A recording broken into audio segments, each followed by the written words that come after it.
No, dhugaa dubbachuu fi waan tokko otoo duuba isaa hin bariin waan tokko irra deddeebitanii ilaaltanii dhugaan isaa akkam irra hin hubate wanti sooshaal miidiyaa kana nama sodaachisa jechuudha. Waan isaa hin barree asumaan akkuma dhagaan hin qabatanii gara sooshaal miidiyaatti ammoo dabalata fiduun sooshaal miidiyaa irratti galakkisuun baay'ee ulfaata jechuudha.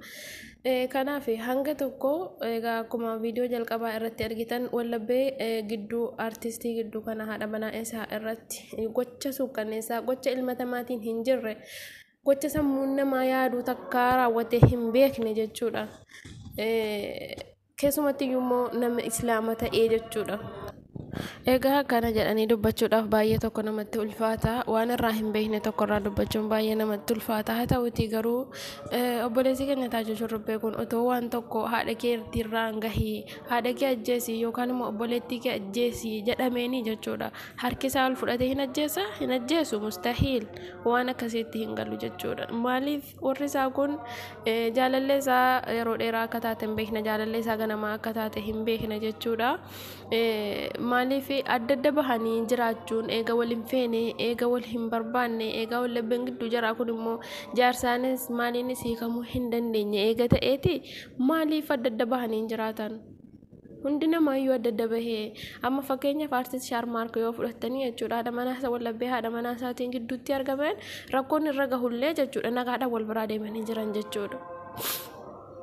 Maaliif barbaachise wanta akkanaa?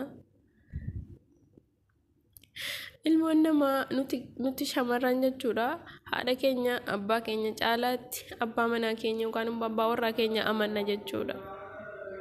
Kan waan haadha keenya abbaa keenya wajjin raawwanne abbaa manaa kan keenya ormaa wajjiniin jechuudha raawwanna jechuudha. Garuu immoo waan fedhe yoo ta'e ilmi namaa namni hin dogongorre hin jiru mucaadhuma kanatti mucuma kana maaltu tuqe jedhe malee mucaa kanuma kana maaltu tuqe?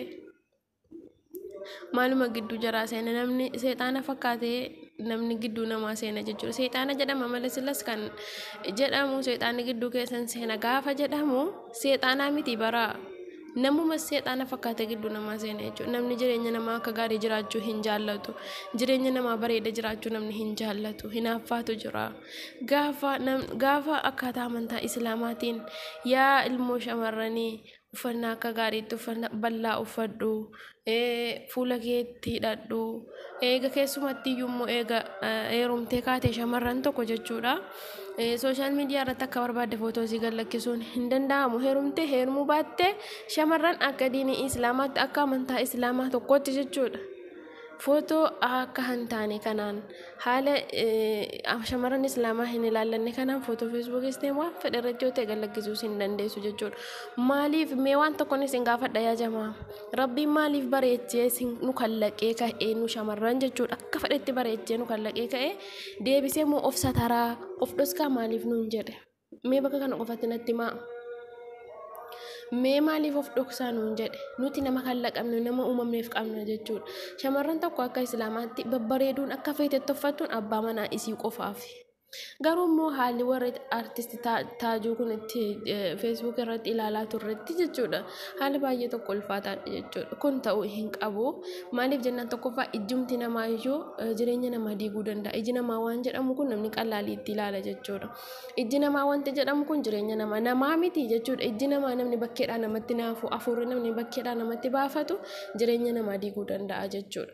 Kanaaf etoo artistii yookaan nama kamiyyuu haa ta'u jechuudha shamarran sooshaal miidiyaa kanarra jiran keessumatti shamarran tiiktookii kun jechuudha otoo qaama jaraasa taratanii otoo fuula jaraatti illee uffatanii jechuudha gaafa fuulatti uffatame jedhame isin rabbiif sodaaf miti hattoota namaan jedhama jechuudha. Haa ta'u garuu jechuudha maaliif waan hedduu waan rabbiin walitti nama dhiheessa.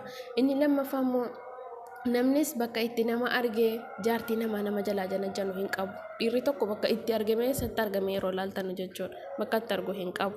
Maaliif fuulli isii dhokatee jira kanaafiyyuu bakka itti argee jireenya namaa diiguu hin qabu jechuudha. Kanaaf namni nama taatan